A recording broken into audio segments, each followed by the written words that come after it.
Hello guys, welcome to my channel maths radiation. Hello students, आज के video में हम देखेंगे geometrical interpretation of indefinite integral. Right, indefinite integral क्या है वो समझा दिया है, डिफाइनाइट इंटीग्रल आगे जाके समझेंगे।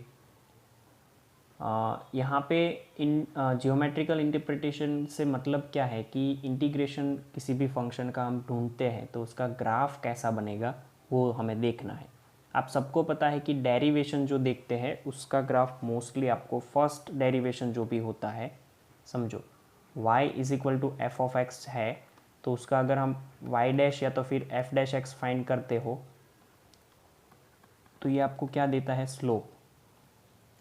राइट, अब हमें तो फाइंड करना है कि integration of f of x d x जो है उसका ग्राफ कैसा बनेगा। राइट, तो मोस्टली ये जो है ना वो कर्व बनेगा मोस्टली।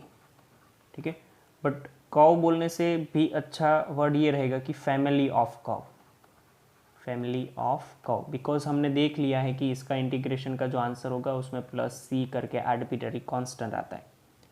तो ये जो आर्बिट्ररी कांस्टेंट आप यहाँ पे लगा रहे हो इसकी वैल्यू जितनी भी आप चेंज करते जाओगे उतना ही आपको इसका अदर मतलब अलग अलग वैल्यू के कर्व मिलेंगे और वही कर्व को आप प्लॉट करते जाओगे तो फैमिली ऑफ कर्व्स मिलेंगे। Right, family of curves.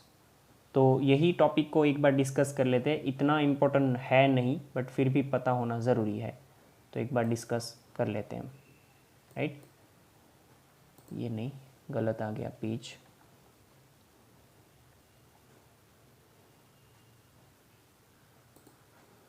देखो फटाफट से इसको समझ लेते हैं कि ये क्या बताना चाहते हैं हमें। इसमें क्या लिखा है कि let f of x be is equal to 2x, तो integration of f of x into d x is equal to x square plus c हो जाएगा। देखो मैं आपको बता देता हूँ कि एफ ऑफ एक्स अगर इज इक्वल टू 2x है तो integration 2x into d x, इसमें 2 कॉन्स्टेंट है तो बाहर निकल जाएगा, x इंटू डी एक्स हो जाएगा। और x का आपको पता है कि एक पावर बढ़ानी है, एक पावर वो बढ़ी हुई पावर नीचे लेके आनी है, तो 2 कैंसिल हो जाएगा, plus c that is x square plus c. तो इसका इंटीग्रेशन हमें क्या मिला, एक्स स्क्वायर प्लस सी। तो अब हम क्या करेंगे, एक्स स्क्वायर प्लस सी में से हमें तो एक्स स्क्वायर का ग्राफ तो पता है कि एक्स स्क्वायर का ग्राफ जो है वो 0 में से पास होता हुआ ऐसा मिलेगा।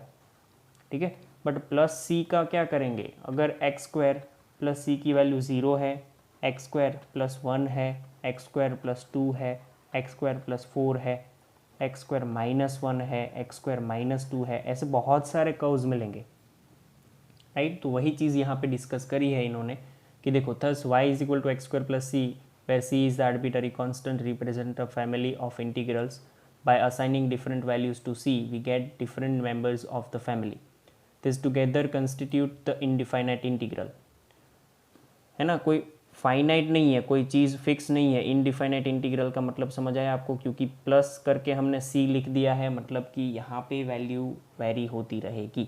इन this case each integral represent a parabola with it axis along y axis, because हमें पता है कि y is equal to x square का ग्राफ जो है अपवर्ड पैराबोला आता है, तो जितनी वैल्यू आप c की चेंज करोगे वैसे वो ऊपर नीचे शिफ्ट होता रहेगा। Clearly for c is equal to 0 we obtain y is equal to x square, a parabola with a vertex on origin. तो y is equal to x square plus 1 for c is equal to 1 is obtained by shifting parabola y is equal to x square to 1 unit along y axis in positive direction. c is equal to -1 में एक direction नीचे जाएगा। ऐसे करके बहुत सारी हमने value दिखाई दी है। तो देखो मैं आपको वो पैराबोला वाली जो फिगर है वही दिखा देता हूँ तो क्लियर हो जाएगा कि ये क्या दिखा रहा है।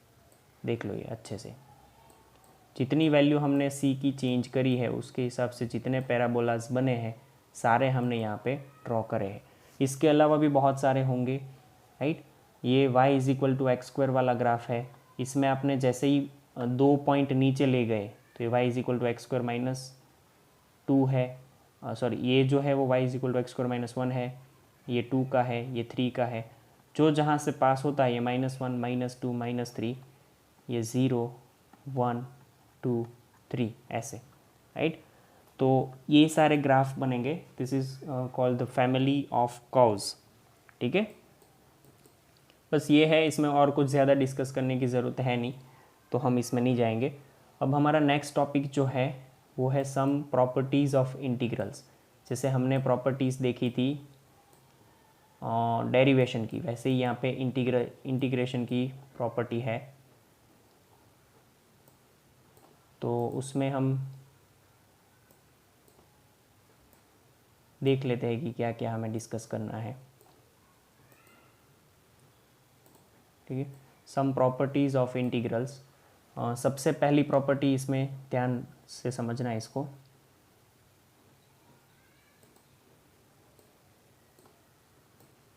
क्या बोला है इसने ये समझ लो। कि पहली प्रॉपर्टी जो है वो ऐसा बोल रहा है कि the process of differentiation and integration are inverse of each other in the sense of following result. जो प्रोसेस है इंटीग्रेशन और डिफरेंशिएशन का, एक दूसरे की इनवर्स प्रोसेस है। अब पहला जो इसने लिखा है ना, उसको यहाँ पे समझो कि d by d x integration f of x d x is equal to f of x. मतलब कि आपने डी बाई डी एक्स करना है किसका, integration of f of x का इंटू डी एक्स का, इज इक्वल टू यहाँ पे इसने लिखा है एफ ऑफ एक्स, राइट। आप सोच लो इसका मतलब क्या हुआ, इसका इंटीग्रेशन एफ ऑफ एक्स का मतलब क्या हुआ, ये क्या देगा आपको, anti derivative, anti derivative, right. सोचना भी, एंटी डेरिवेटिव के बाद डी बाई डी एक्स क्या दे देगा आपको, डेरिवेटिव, राइट। तो डेरिवेटिव इनटू एंटी डेरिवेटिव दोनों कैंसिल होके ओरिजिनल फंक्शन जो था वो आ जाएगा आपका। आप इसको ऐसे भी समझ सकते हो, ये जो ये मेथड समझा है वो भी समझ सकते हो। दूसरा, ये डिफरेंशिएशन बता रहा है, ये इंटीग्रेशन बता रहा है, तो फंक्शन के ऊपर पहले इंटीग्रेशन का प्रोसेस होगा, बाद में डिफरेंशिएशन का होगा, दोनों एक दूसरे का इफेक्ट कैंसिल कर देंगे, आंसर आपका फंक्शन इटसेल्फ आ जाएगा। ठीक है, यहाँ पे पूछा है F dash x into d x, F dash x into d x, तो ये खुद क्या है, डेरिवेशन, डेरिवेशन है ये खुद, और उसका ये क्या बता रहा है, इंटीग्रेशन, या तो एंटी डेरिवेशन बोल दो, एंटी डेरिवेशन। ठीक है, तो डेरिवेशन का एंटी डेरिवेशन, तो वो खुद फंक्शन हो जाएगा। आप लोग समझ पा रहे होंगे मैं जो बता रहा हूँ वो, राइट। तो एक दूसरे का इफेक्ट नलीफाई करते हैं। ये एफ डैश एक्स जो है वो खुद डेरिवेशन है, तो डेरिवेशन का इंटीग्रेशन करोगे तो फंक्शन इटसेल्फ आ जाएगा, राइट। बस ये फर्स्ट प्रॉपर्टी है। दोनों एक साथ जहाँ पे लगेंगे, ये लॉग एंटी लॉग वाली बात हो गई है, आप लोग समझ पाओगे मैं इससे रिलेट करोगे तो। सेकेंड प्रॉपर्टी जो है वो कुछ ऐसी है, देखना, वैसे इजी है बट तो भी एक बार डिस्कस करना ज़रूरी है।